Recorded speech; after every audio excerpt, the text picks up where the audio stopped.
পালনীয় আচার দলপতি কেনজিনকে ভরসা করে।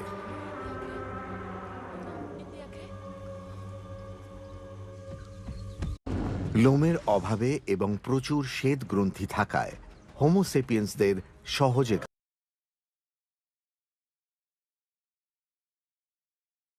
ঘাম হয়। তাদের দেহ থেকে তাপ দ্রুত বেরিয়ে যায়, এর ফলে তারা সবচেয়ে শক্তপোক্ত স্তন্যপায়ীদের একটি।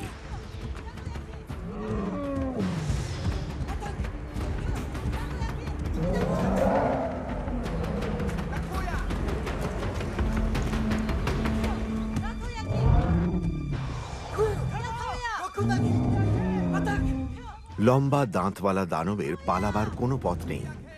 সে মানুষদের তাড়া করতেই পারে, কিন্তু তাদের হাতের আগুন শিখাকে সে ভয় পায়। 3 মিটার লম্বা দাঁত থাকায় পশুটা জানে যে সে বেশি শক্তিশালী। তাদের ক্ষুদে মশাল তার পুরো চামড়া ভেদ করতে পারবে না,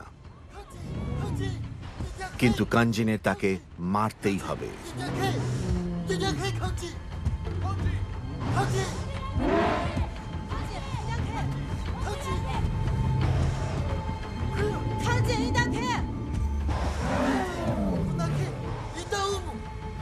কাঞ্জিনকে তার পেটের তলায় ঢুকে সবচেয়ে দুর্বল জায়গায় আঘাত করতে হবে, তার পেটের নিচে।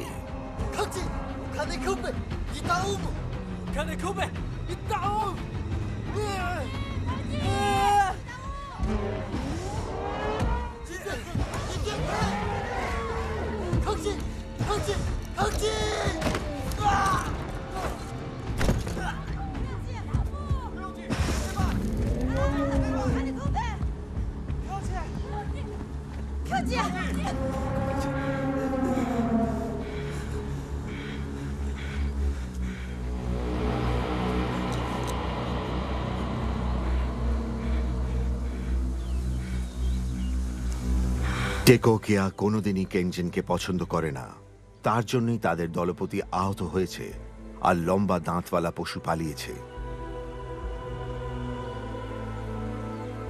তাদের দ্রুত ফিরতে হবে, খুব দ্রুত।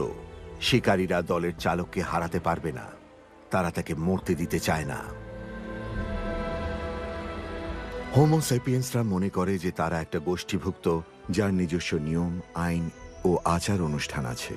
হোমোসেপিয়েন্স নিজেদের আচরণ এবং অন্যদের সাপেক্ষে পদমর্যাদা নিয়ে চিন্তা করে। দলপতি গোষ্ঠীকে সংঘবদ্ধ রাখে আর তারা তাকে সম্মান করে। মানুষের সহমর্মিতা গড়ে উঠলে কর্তৃত্ব প্রতিষ্ঠিত হয়। দলপতির মা জানতে চায় তার কি হয়েছে।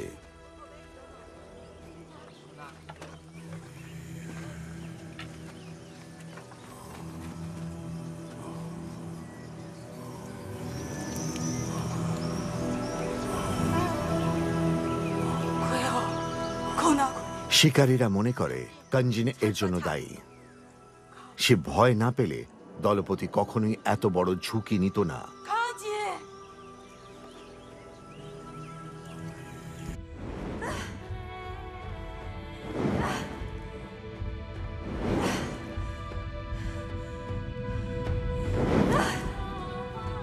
হোমোসেপিয়েন্স তাদের পরিবেশকে জানে।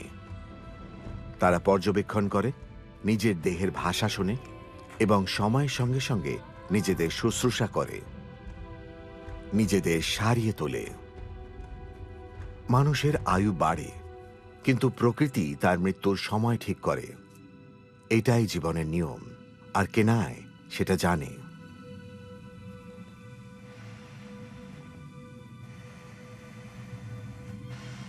তার চেষ্টা সত্ত্বেও দলপতি বাঁচে না।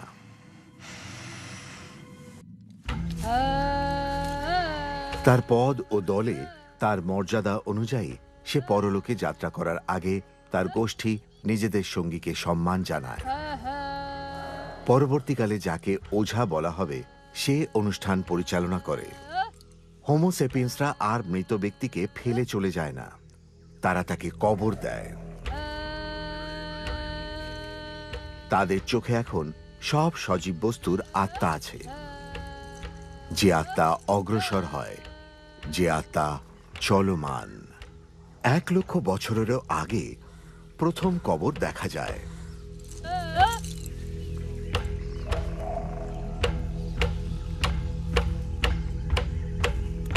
হোমো সেপিয়েন্সের মস্তিষ্ক এখন যথেষ্ট পরিণত, আর যা আমাদের আত্মার গভীরে থাকে, চোখে দেখা যায় না, আমাদের পূর্বপুরুষরা তাকেও কল্পনা করতে পারত।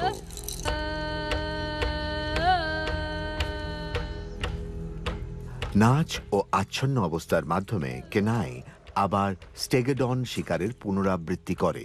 সে আবার সেই বিয়োগান্ত ঘটনার সামনে এসে পৌঁছয়। সে দলপতির আত্মা হয়ে ওঠে।